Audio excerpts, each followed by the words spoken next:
Bom dia e sejam bem-vindos à apresentação de resultados da Sabesp referente ao primeiro trimestre de 2026. Estão conosco hoje o Sr. Carlos Piani, CEO, Daniel Slack, CFO e Tiago Levi, da área de RI. Antes de iniciarmos, esclarecemos que os comentários feitos durante essa apresentação poderão incluir declarações relacionadas a perspectivas futuras. Essas declarações refletem expectativas, estimativas e premissas da administração da Sabesp nesta data e podem indicar tendências e perspectivas relacionadas aos negócios da companhia. Essas declarações envolvem riscos, incertezas e dependem de fatores e condições de mercado, cenário econômico, ambiente regulatório, que podem ou não se concretizar, além dos fatores de risco divulgados nos documentos arquivados pela Sabesp junto à CVM, a B3 e em seu site de relações com investidores. Dessa forma, os resultados efetivos poderão diferir de maneira relevante daqueles expressos nessas declarações prospectivas, razão pela qual não se deve depositar confiança excessiva nessas estimativas. O disclaimer completo será apresentado a seguir e deverá ser lido atentamente por todos. Essa apresentação está sendo gravada e todos os participantes permanecerão em modo de escuta durante a transmissão. Ao final da apresentação, teremos uma sessão de perguntas destinada exclusivamente a analistas e investidores. Caso queira fazer uma pergunta, por favor, utilizem o Zoom Q&A, informando o nome e empresa. Passo a palavra agora ao senhor Daniel Slack, que fará a apresentação dos resultados. Senhor Daniel, por gentileza, pode continuar, pode seguir. Muito obrigado, operadora. Bom dia a todos. Obrigado pela presença da nossa teleconferência do primeiro TRI. Eu sou Daniel Slack, CFO, vou apresentar os destaques operacionais e financeiros do trimestre. Em seguida, passarei a palavra ao nosso CEO, o Sr. Carlos Piani, que trará atualização sobre a evolução da companhia e depois teremos uma sessão de perguntas. Antes disso, gostaria de esclarecer que todos os números apresentados aqui referem-se exclusivamente à Sabesp, não incluem os números da EMAI. Nesse primeiro TRI, realizamos apenas a consolidação do balanço patrimonial. No primeiro trimestre do ano, a produção total de água chegou a 778 milhões de metros cúbicos, uma redução de 4,6% em relação ao primeiro trimestre de 25. Essa redução reflete um verão mais ou menos, temperaturas médias 3,3 graus centígrados abaixo das do ano passado, além da aplicação da regra operacional da SP Águas por gestão de pressão noturna, implementada por cerca de 10 horas por dia, para aumentar a resiliência do sistema. A nossa base ativa de clientes permaneceu estável, com cerca de 9,5 milhões de ligações de água e 8,2 milhões de ligações de esgoto. A leve redução da comparação anual é explicada principalmente pelo reforço das ações de garantia de receita e pelo processo de verticalização das cidades que atuamos. Desconsiderando o efeito dessas iniciativas, as ligações de água teriam permanecido estáveis em comparação anual, enquanto as ligações ativas de esgoto teriam crescido cerca de 0,2%. Seguimos priorizando a qualidade dos serviços e a confiabilidade operacional para quase 30 milhões de clientes, garantindo regularidade no abastecimento de água e no serviço de esgoto, mesmo diante de diferentes condições climáticas e desafios operacionais. Falando agora do desempenho financeiro, a receita líquida ajustada no primeiro TRI de 26 chegou a 6 bilhões de reais, um crescimento de 11% em relação ao mesmo período do ano anterior. O EBITDA ajustado chegou a 3,8 bilhões, um crescimento de 26% na comparação anual. 62,9% de margem, representando uma expansão bastante relevante em relação ao patamar do ano passado.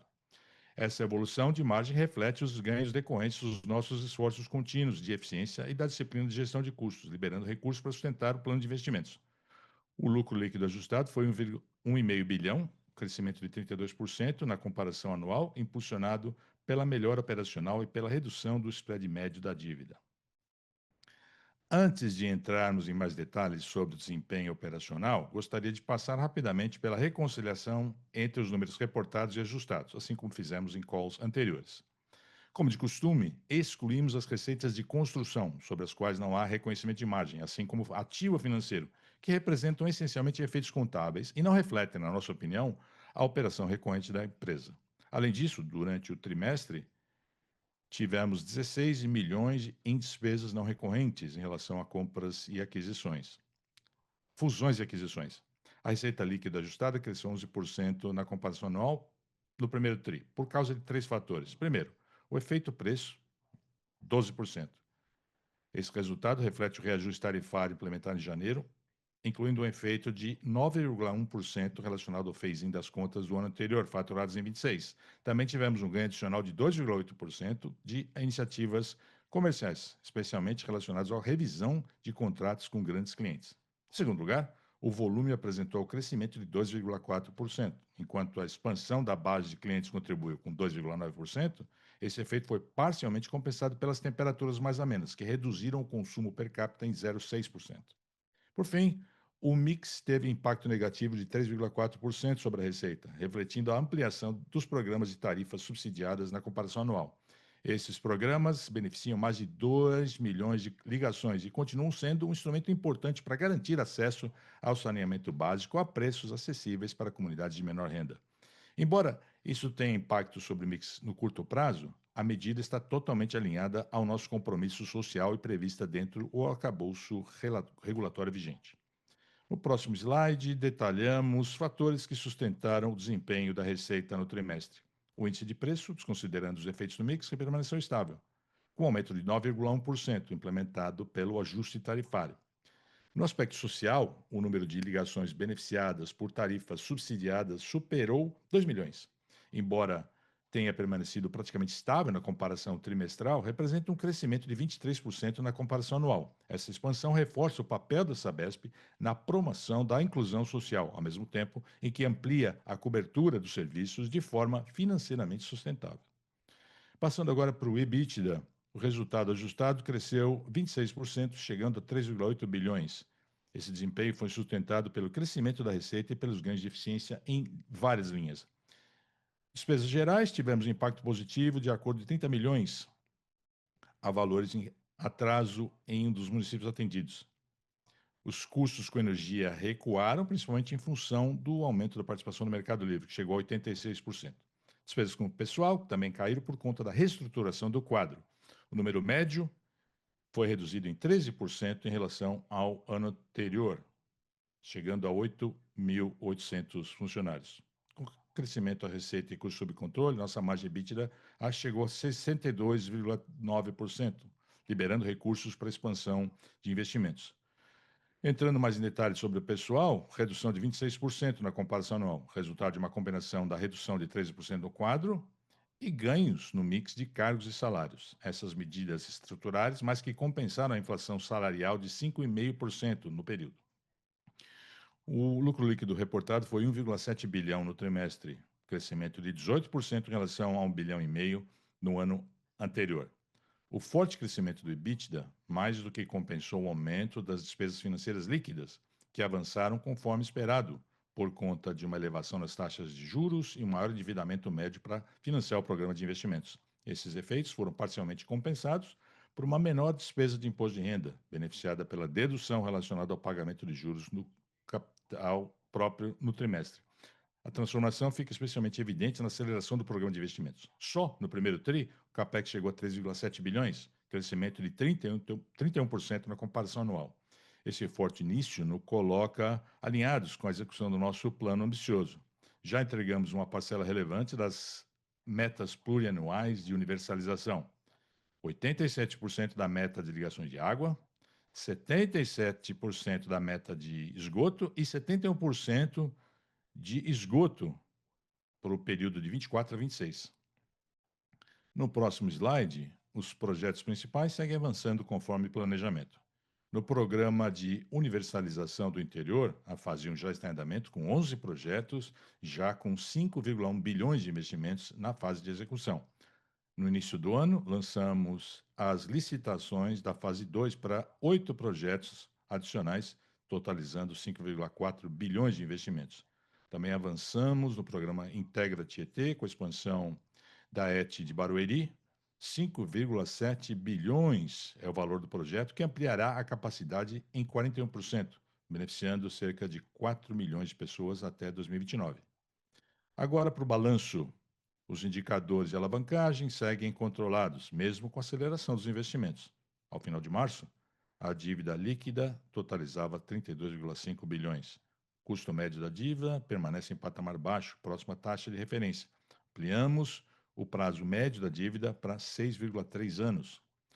Vale destacar que 64% da dívida vence em 2031 ou depois, refletindo nossa estratégia de alongamento do perfil da dívida e contratação de financiamento de longo prazo para suportar o ciclo de universalização. Também mantemos uma posição de liquidez bastante sólida, 19,2 bilhões em caixa no final do TRI, mantendo o suficiente para cobrir os 5 anos do serviço da dívida.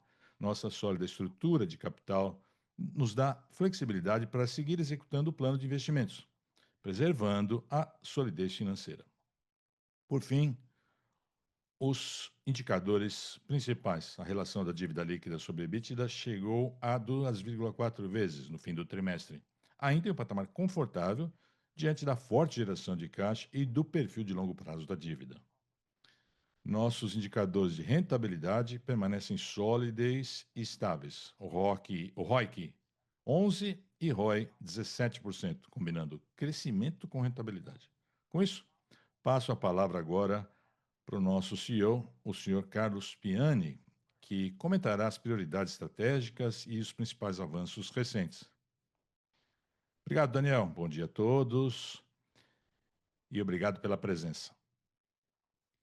Apresento agora a atualização sobre os avanços estratégicas e operacionais no primeiro TRI. No slide 17, vemos um resumo das principais realizações nos 4 pilares estratégicos que foram apresentados no Investor Day em abril: qualidade, rentabilidade, crescimento e sociedade. Começando com crescimento e pela nossa agenda de universalização. Mantivemos o forte ritmo de investimentos iniciado no ano passado. O CAPEX chegou a 3,7 bilhões de reais no primeiro trimestre, cerca de 31% acima do mesmo período do ano anterior, demonstrando claramente nossa capacidade de execução e a capacidade de acelerar a entrega dos projetos. A visibilidade também permanece elevada, com um backlog de CAPEX de 39,8 bilhões de reais, de abril de 26, chegando até 2029, o que nos dá uma base sólida para sustentar esse ciclo de investimentos nos próximos anos. Passando para rentabilidade e eficiência operacional, como dissemos lá no call do quarto TRI, avançamos de forma significativa no fechamento da lacuna histórica relacionada aos descontos concedidos a grandes clientes. Agora, 80% das liminares relacionadas já tiveram decisão favorável à Sabesp, reforçando tanto a qualidade da receita quanto o alinhamento regulatório. Também seguimos avançando na agenda da modernização da infraestrutura, com a instalação de 326 mil hidrômetros no trimestre, um aumento de 51% na comparação anual. Essa iniciativa deve contribuir para a redução de perdas, maior precisão no faturamento e melhora da eficiência operacional ao longo do tempo. O desempenho de arrecadação permaneceu sólido, com índice de 96,9% no trimestre, excluindo pagamentos de precatórios. Nessa transformação digital, o trimestre foi marcado pela entrada em operação bem-sucedida do SAP S/4HANA, um marco importante para a empresa. Essa implementação aumenta a agilidade, a qualidade dos dados e a integração operacional, além de criar uma base importante para a próxima fase da agenda de transformação da Sabesp. Quanto à qualidade e experiência do cliente, seguimos ampliando e fortalecendo a jornada digital dos clientes. Hoje, 10,5 milhões de clientes utilizam nossos canais digitais de pagamento. A plataforma de WhatsApp continua ganhando escala, com média de 2,8 milhões de interações por mês, enquanto o app da Sabesp mantém uma avaliação sólida de 4,6, com aproximadamente 1,5 milhão de pessoas, ou 1,5 milhão de interações mensais. Ao mesmo tempo, estamos adaptando o nosso call center, agências e ouvidoria a uma nova realidade comercial e operacional, o que inclui redesenho de processos, padronização de fluxos e redimensionamento das equipes de acordo com os volumes atuais de demanda. Novos ajustes e melhorias estão previstos nos próximos trimestres, à medida que seguimos trabalhando para elevar a satisfação dos clientes e melhorar o nosso NPS. Por fim, com relação a ESG, destaco avanços obtidos no trimestre. No início desta semana, o ISEB3 divulgou a composição anual do índice e a Sambesp permanece na carteira pelo segundo ano consecutivo, reforçando a solidez do nosso posicionamento ESG no mercado brasileiro.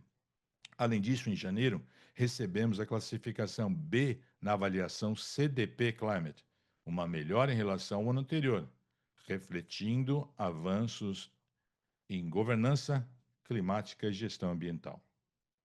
Em conjunto, esses resultados demonstram a consistência da nossa execução em todos os pilares estratégicos e reforçam nossa capacidade de entregar crescimento sustentável com qualidade, eficiência e impacto social positivo.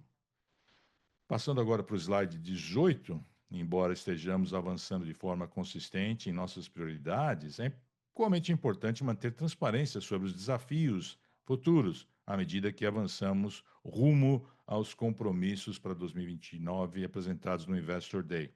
A cada ano, essa jornada de transformação traz um conjunto específico de prioridades. Em 26, um dos nossos principais desafios é a implementação dos novos princípios de contabilidade regulatória, incluindo a nova metodologia BRR, que deve ser concluída até o fim do ano. É uma etapa complexa, mas fundamental para assegurar maior transparência, consistência e alinhamento com a evolução do arcabouço regulatório. Nesse contexto, a Arcesp, nossa agência reguladora, abriu consulta pública para discutir a nova metodologia de VNR e pretendemos contribuir ativamente nesse processo, apresentando nossas recomendações até o dia 13 de maio desse ano. A entrega bem-sucedida dessa etapa será fundamental não apenas do ponto de vista de compliance, mas também para sustentar as próximas fases da nossa agenda de transformação, incluindo revisões tarifárias futuras, o avanço das metas de universalização e a integração de novos ativos ao nosso modelo operacional e financeiro. Com isso, concluímos esta sessão da apresentação. Podemos passar para a sessão de perguntas agora. Daremos início agora à sessão de perguntas para analistas e investidores. Para fazer uma pergunta, envie a pergunta no Zoom Q&A, formando nome e empresa. Primeira pergunta do senhor Guilherme Lima, do Santander. O microfone já está aberto, por gentileza. Pode fazer a pergunta. Bom dia a todos. Tenho duas perguntas. Primeira, as despesas de eletricidade e de materiais vieram acima do esperado. Vocês poderiam dizer qual seria o impacto hidrológico? O que seria um nível normalizado? Ou será que esse custo adicional está sujeito a reembolsos futuros? E a segunda pergunta é: quais são as expectativas para as perdas de receita por conta dos benefícios sociais, algo que vai ser reembolsado posteriormente? Obrigado, Guilherme, que é o Daniel. Obrigado pela pergunta. Falando então de eletricidade e materiais.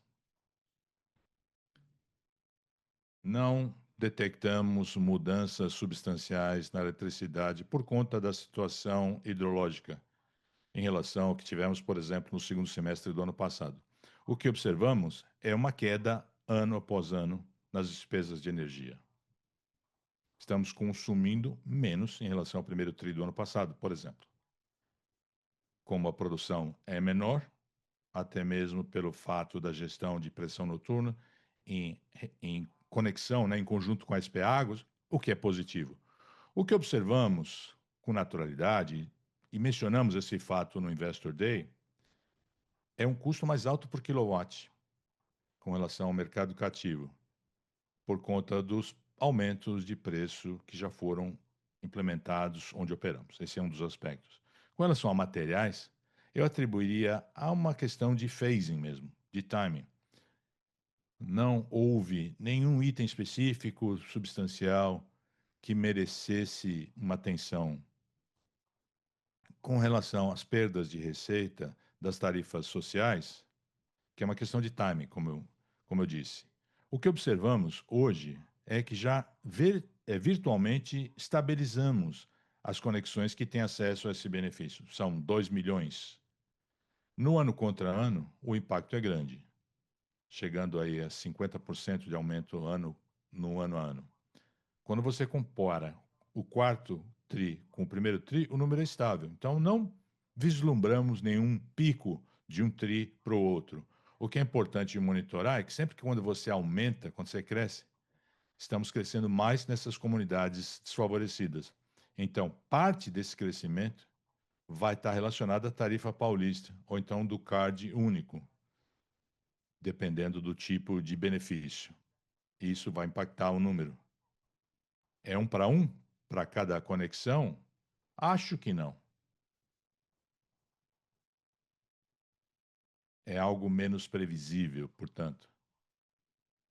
Estou pensando na administração no dia a dia. O sistema vai crescer, mas vai ser mais orgânico e vai ser menos discreto. Muito obrigado. Para fazer uma pergunta, utilize o Zoom Q&A, formando nome e empresa. A senhora Maria Carolina do Safra faz a próxima pergunta. Olá a todos, bom dia. Obrigado por pegarem minha pergunta. São duas, na verdade, que eu tenho. Um com relação ao aspecto regulatório e depois as oportunidades de crescimento. Deixa eu começar com regulação. Vocês podem comentar sobre a nova diretriz da Arcesp com relação às políticas a grandes clientes? Qual é a expectativa com relação a essas novas diretrizes? E como essa nova diretriz pode ajudar nas negociações futuras com grandes clientes? Segunda pergunta: o governo anunciou a compra, como foi dito no Investor Day, falou do programa Universalização. Qual é a primeira impressão ao avaliar essa documentação com relação aos blocos? Vai ser mais de um? Qual é a opinião, então, dos senhores sobre essa expectativa em relação a possíveis diferenças entre esse novo modelo em relação à primeira versão dele? E qual seria esse timeline? Qual seria esse cronograma? Obrigada. Obrigado, Carol. Algumas observações não são decisões definitivas, ainda estamos nessa fase inicial das iniciativas. Primeiro, com relação à política de descontos, não é política, na verdade, é uma decisão que a Arcesp implementou. O próximo passo, então, seria para a Sabesp submeter essa política, como que funcionaria essa deliberação. A nossa expectativa, portanto, é realizar esse trabalho nas próximas semanas. É um trabalho que já deveria ter sido feito há bastante tempo. O mercado espera desde a privatização. A nossa expectativa é que a Arcesp vai fazer o quê? Vai aprovar com alguns ajustes que nós vamos submeter no final desse trimestre, provavelmente. E entra em vigor para os consumidores para o segundo semestre. A consequência será a seguinte: os consumidores vão adotar essas novas tarifas e talvez impacte os resultados do segundo semestre, à medida que isso for escalando. E daqui a 2 anos seremos recompensados. Mas vai mitigar bastante dessa pressão, muitas das demandas que os grandes clientes têm, os clientes industriais têm. Teremos uma definição mais clara, uma política mais clara que vamos apresentar e deveremos ter a aprovação no final do primeiro semestre entrando em vigor no segundo semestre. Com relação ao Universaliza, é bom ouvir, ou bom saber que o processo está em andamento, está progredindo. E ainda há dúvida com relação ao número de municípios que participarão do processo formal. Isso ainda não foi definido. Eu acho que essa é a principal incerteza no momento. Não sabemos ainda quantos blocos serão. Acho que vai depender do total de municípios que vão participar do processo, quando ele for, de fato, formalmente iniciado. A novidade é a drenagem. É pequena, mas existe lá uma parte de drenagem no processo, diferente do que aconteceu com a Sabesp. No restante, acho que é bastante semelhante. É, é bom, porque não haverá surpresas, portanto. Existe a provisão aí, ou a previsão, de que esse VNR vai valer, o que vale para a Sabesp vai valer para a Universaliza São Paulo. Isso pode nos afetar e afetar a Universaliza também. Essas são as lições que podemos extrair. É bom ver que as duas iniciativas estão em andamento. Ótimo. Se eu puder fazer um follow-up, por gentileza. Sabemos que esse trimestre, essa curva de universalização ficou um pouquinho mais baixa em relação ao trimestre anterior. A comparação é complicada, eu sei. O resultado foi ótimo ano passado. Mas eu queria saber se houve algum evento nesse trimestre que acabou impactando o ritmo nesse tri. Obrigado. Eu posso responder, mas o Daniel pode contribuir também se ele quiser. É mais uma questão de sazonalidade.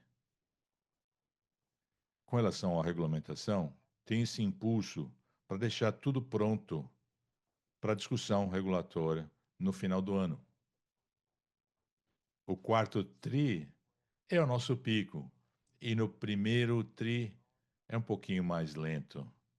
Não é algo que nos preocupe. São dois aspectos: a comparação com o primeiro tri, verdade, e a construção, ela vai evoluindo ao longo do ano. Primeiro tri é geralmente mais lento mesmo. Deixa eu só complementar. Tivemos o cutover lá do SAP. Cortamos o trimestre um pouco mais cedo. Não é. A finalização não foi no fim do mês. Também causou um impacto aí, sim. Obrigada.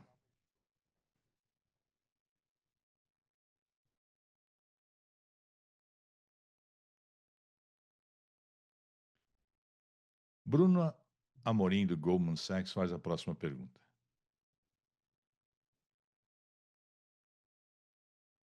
Bom dia a todos. Obrigado por pegarem a minha pergunta. Duas perguntas.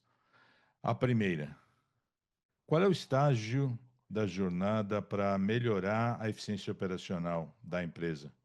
Para entender quanto de espaço existe ainda para conseguir eficiências de receita, de custos no futuro. E a segunda pergunta é com relação à privatização da Copasa. Se a Sabesp decidir participar, será junto com a Equatorial? Já foi tomada essa decisão? Empresas que já têm exposição ao mercado de Minas Gerais ou não necessariamente? Obrigado. Daniel, responde a primeira, eu respondo a segunda, por favor. Com relação a custo, fizemos várias coisas o ano passado. E por que foram feitas? Já investimos 22 bilhões, mais 3 bilhões nesse trimestre. Estamos investindo muito. É uma das maneiras que conseguimos liberar recursos para esses investimentos. 14,5%, o que explica esses investimentos. Muita coisa foi feita no ano passado e tem muita coisa que será transferida para esse ano. Mas também temos outras atividades para esse ano. Uma delas, que é importante, é autogeração de energia. Já agora no segundo TRI, depois também no terceiro TRI, um benefício que vai impactar o ano que vem também. Mas, de outra forma, outras questões que estamos avaliando também são as questões estruturais. O SAP Go Live, visitando todos os processos operacionais para melhorar a qualidade do serviço também.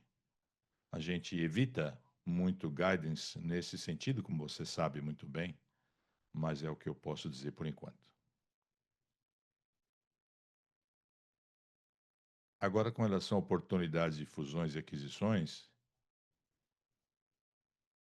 a gente está vendo muita coisa, a gente está fazendo uma transformação, né? Vindo de uma estatal para uma privatizada, e a parceria é bem-vinda para conseguir capturar essas oportunidades substanciais. Não confirma a parceria, mas parceria sim, é algo que estamos avaliando. A Equatorial seria a parceira preferida se essa decisão for tomada. Repito, a parceria é algo que seria bom, seria positivo para a empresa nesse momento. E a Equatorial seria uma grande parceira. E, na hora certa, se a decisão for tomada, ela será tornada pública. É o máximo que eu posso dizer por enquanto. Ótimo, tenham todos um bom dia, obrigado.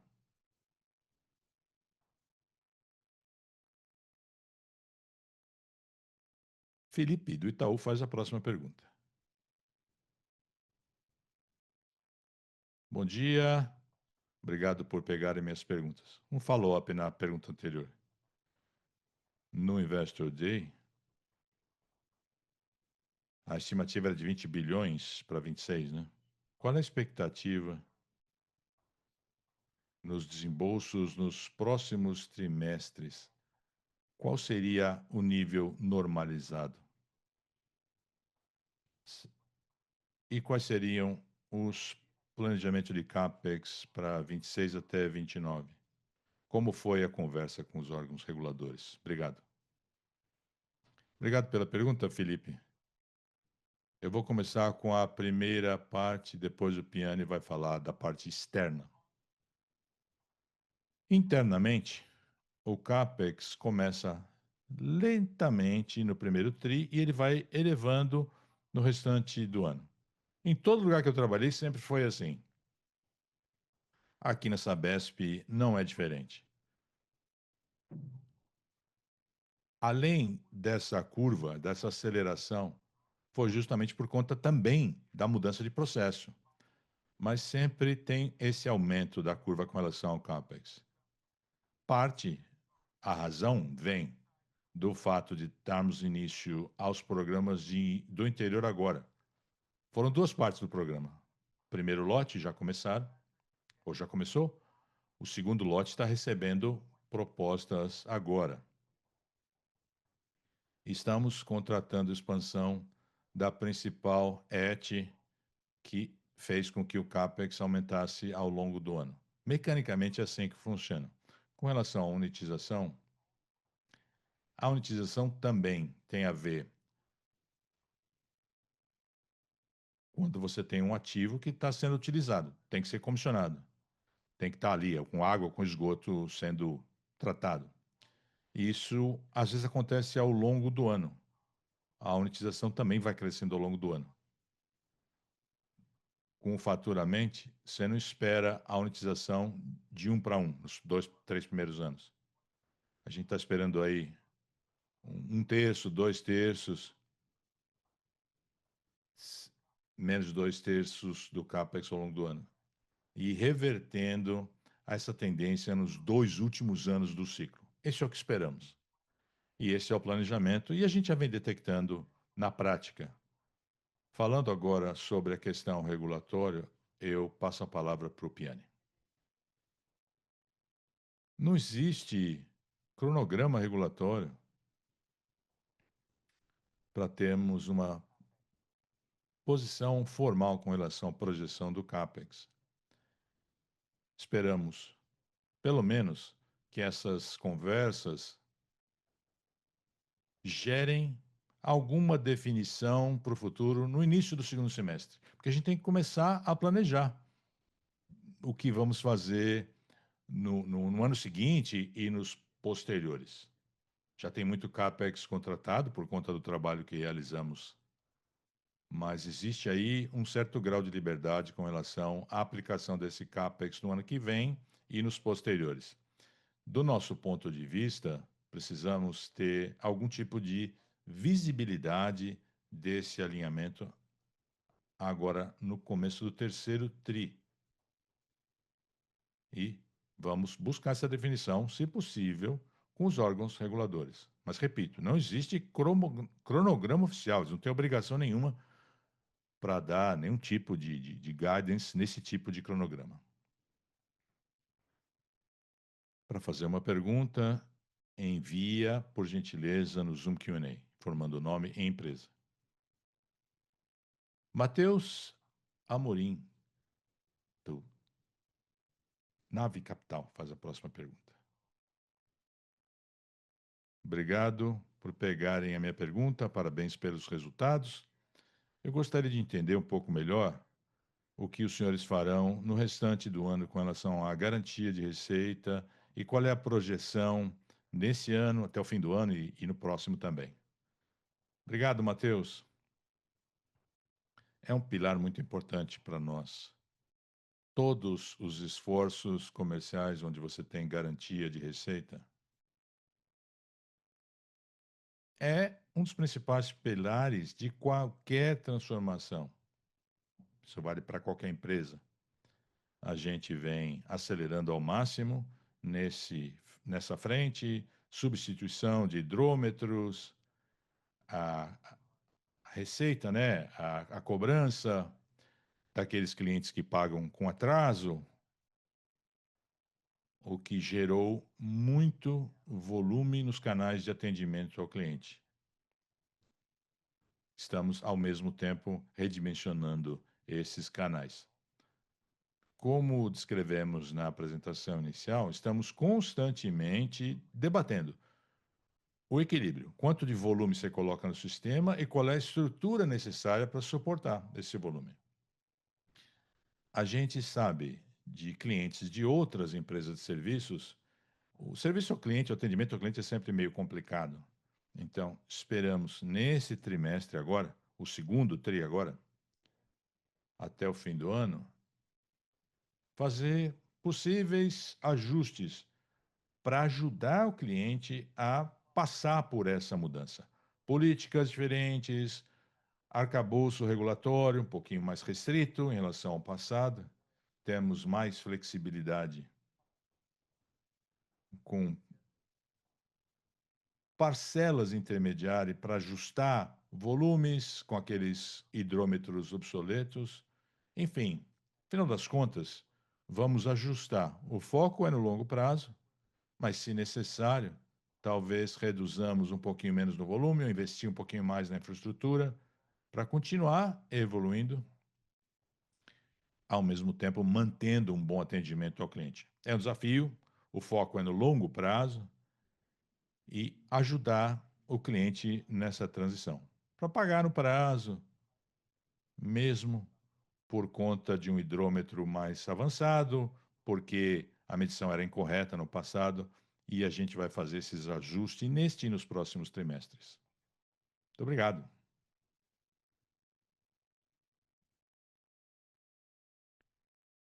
Envie sua pergunta, por gentileza, via Zoom Q&A, informando o nome e empresa. Juliano AGG, do UBS, faz a próxima pergunta.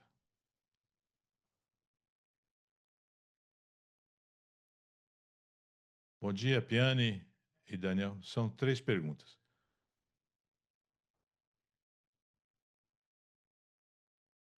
Eu vou falar sobre a tarifa. Os senhores reportaram um aumento de conexões? São 2 perguntas, na verdade. A primeira é se a empresa projeta esse ritmo de crescimento que seja contínuo para 27, 28? Caso contrário, qual seria esse ritmo? E a segunda pergunta é com relação é, o trabalho feito com a Arcesp para recompor esses valores. A minha pergunta é sobre a outra pergunta é sobre a Copasa.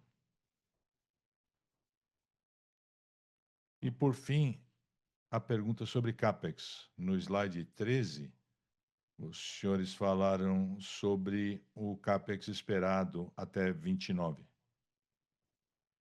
Já estão considerando a antecipação do segundo ciclo ali ou não? Supondo que a Arcesp não antecipe, qual seria o CAPEX? Resumindo, os 70 bilhões iniciais daquele valor, com ajuste de inflação, etc.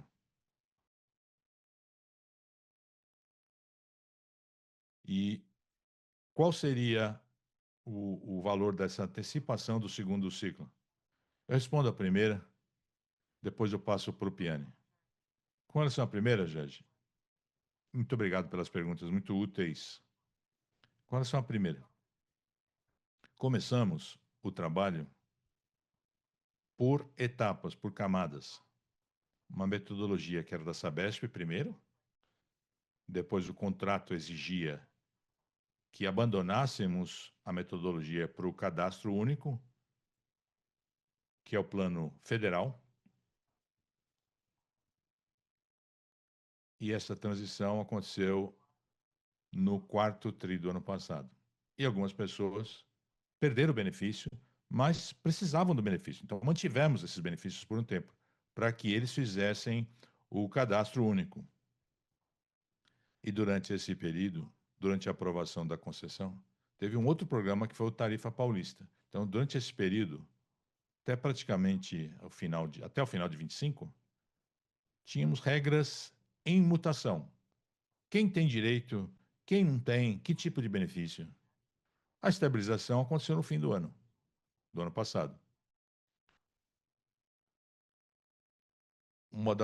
Uma coisa que a gente também observa é que algumas dessas pessoas que estavam na transição, quem tinha um benefício no mês, aí passou para um outro grupo, uma outra classe no mês seguinte.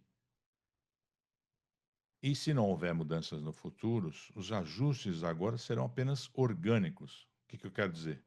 É só pelo crescimento. Se você ampliar o serviço para comunidades desfavorecidas, você vai ter esse aumento também. Até mesmo em áreas formais. Tem gente que tem direito para tarifa social, para tarifa paulista.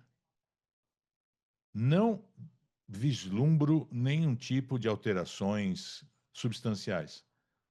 São pequenas mudanças orgânicas nesses números, a menos que haja mudança regulatória.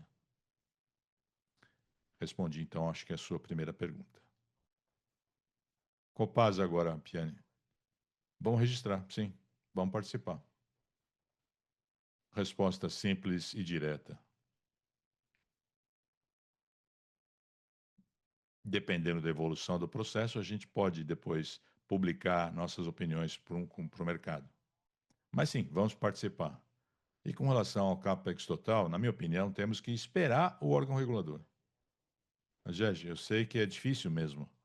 Precisamos ter um alinhamento. Mas, no final das contas, tem um pouquinho de tudo, né? O Daniel pode até explicar isso um pouco melhor. Tem um pouquinho de inflação, além daqueles 70 bilhões de reais. Houve mudança também de escopo, quando fizemos o georreferenciamento de todos os clientes que precisavam ser conectados. Algumas dessas construções não estavam preparadas, né, para a construção. Isso precisou ser debatido com o governo, com a agência, perdão, não com o governo, para definir e negociar eventuais alternativas, maneiras diferentes de oferecer o serviço.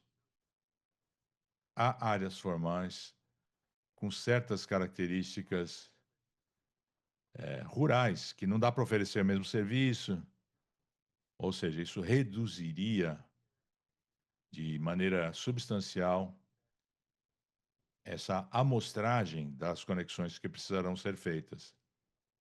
Em última análise, acho que queremos esperar um pouco mais para dar essa visibilidade. O investimento deste ano está bem claro, o Daniel pode até dar até mais detalhes. Tem vários componentes, né? Inflação em cima dos 70 bilhões, conexões um pouco mais complexas também, que aumenta o custo médio por consumidor do que havia sido negociado, e tem bastante visibilidade que isso vai diminuir por conta das negociações até o momento com as agências. E a questão de timing entre esses ciclos. No final das contas, a decisão do custo de capital, o valor presente pode mudar um pouquinho, mas não vai ser diferente. E para dar o número final, precisamos do regulador. Posso fazer mais uma pergunta, por favor, Dani?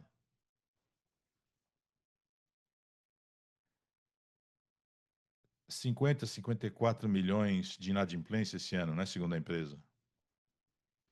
Se esses hidrômetros inteligentes, os canais digitais podem mudar esse número. É possível?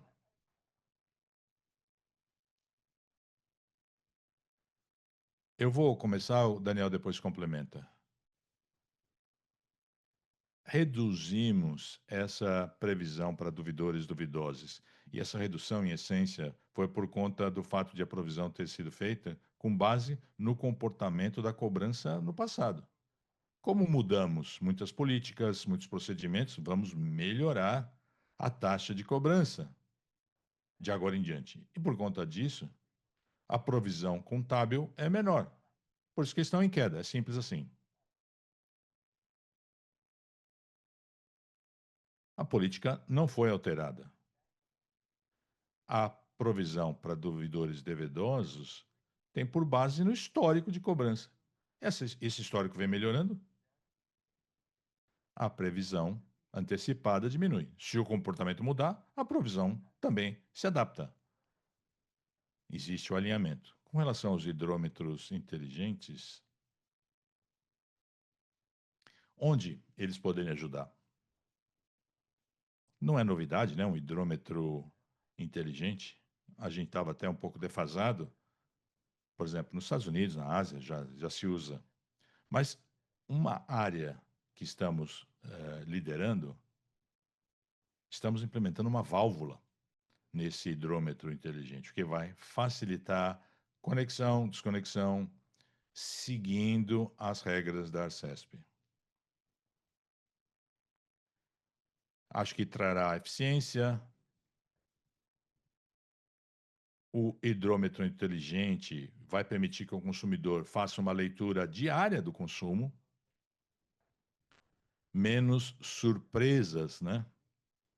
Quando tiver, por exemplo, um vazamento, ou o consumo aumenta porque tem visita, enfim, vai ser um debate menos litígio, né? Menos discussão por conta disso, quando o cara receber a conta. E a gente vai ter uma cobrança mais eficiente, por conta desse comentário que eu fiz. Na margem, eu acho que há benefícios, mas vai levar tempo. Esse hidrômetro inteligente que já foram utilizados, né, que dão essa informação do consumo diário, para ter relevância, aí serão necessários 2 anos para que você tenha uma amostragem relevante para conseguir ter um impacto substancial por conta da dimensão da empresa. Um aspecto desse trimestre, a gente teve um acordo com uma das cidades, foi uma recuperação de 30 milhões de reais, que também influenciou o número do trimestre. Uma influência um pouco maior do que um agregado geral das cobranças, né? Perfeito, obrigado. A última pergunta vem do senhor João Pimentel, do Citi.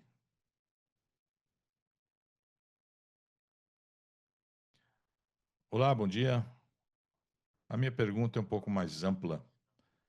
Quero entender a alocação de capitais da Sabesp em mercados no exterior, ou em diferentes segmentos.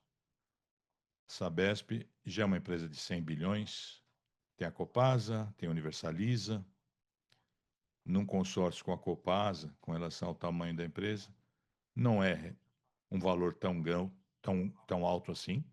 A minha opinião, a minha pergunta é a seguinte: qual é a forma que a empresa está se preparando para a universalização, passando esses desafios iniciais dessa migração de uma empresa pública para uma privada? Será que a empresa vai ficar grande demais para o mercado em que operam? Então, qual é a opinião da empresa sobre investimento em outros segmentos ou em outros países, com relação à exposição financeira, o ambiente regulatório, etc. Qual seria a posição da empresa? Obrigado pela pergunta. Com relação às opções de não orgânico, essas seriam as opções mais arriscadas e provavelmente existiria menos alinhamento entre os acionistas e os públicos impactados pela empresa. Como você mencionou, o porte da empresa, a gente tem o dever fiduciário de avaliar todas as oportunidades que possam gerar alfa. Estamos aprendendo, fazendo a lição de casa, estamos ainda numa jornada precoce, né? São 18, 19 meses de empresa só. Estamos na fase inicial da jornada. Mas, enfim, é algo a ser avaliado. Se faz sentido, seria uma opção. Se houver uma oportunidade pequena, fora do nosso setor, mais fácil tomar decisão, né? Com risco mais baixo, para você fazer alguns testes, para você experimentar. Mas nada substancial. Quero deixar claro para o mercado. Não estamos procurando uma transação fora do Brasil, fora da nossa área de atuação, melhor dizendo, ou fora do Brasil, ou fora do segmento que gere um risco substancial para a Sabesp. Mas por conta da natureza da regulação e como o mercado de capitais vai acompanhar esse aumento, reconhecimento dos investimentos, o market cap, né, o valor de mercado, vai evoluir. Seremos grandes, sim, para o mercado brasileiro, mercado de água e de esgoto. Temos a obrigação de considerar essas possibilidades, em vez de simplesmente distribuir caixa. E há tempo. Eu quero deixar claro com relação à minha mensagem. Não vamos ser uma empresa, uma holding, uma controladora, investir em vários negócios, mas sim pensaremos em alavancar o nosso conhecimento tecnológico, o nosso conhecimento humano, né, os nossos talentos. Se houver uma boa relação risco-recompensa, se houver um convencimento interno, a gente vai tentar depois convencer o mercado. Se a oportunidade não estiver presente, a gente simplesmente continuaremos trabalhando em São Paulo, fazer a lição de casa, tentando oferecer o melhor serviço possível e distribuir caixa. Estou te passando aí a estrutura. Não existe nada pré-definido.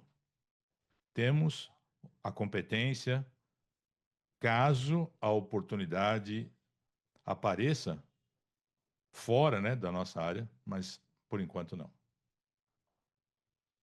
Ficou claríssimo, obrigado. Chegamos ao fim da sessão de perguntas. O senhor Carlos Piani fará agora suas considerações finais. Mais uma vez, muito obrigado pelas perguntas, pelo interesse na Sabesp. Agradecemos a presença de todos. Manteremos todos atualizados com relação à evolução da empresa nos próximos trimestres. Tenham todos um bom dia e até o próximo trimestre.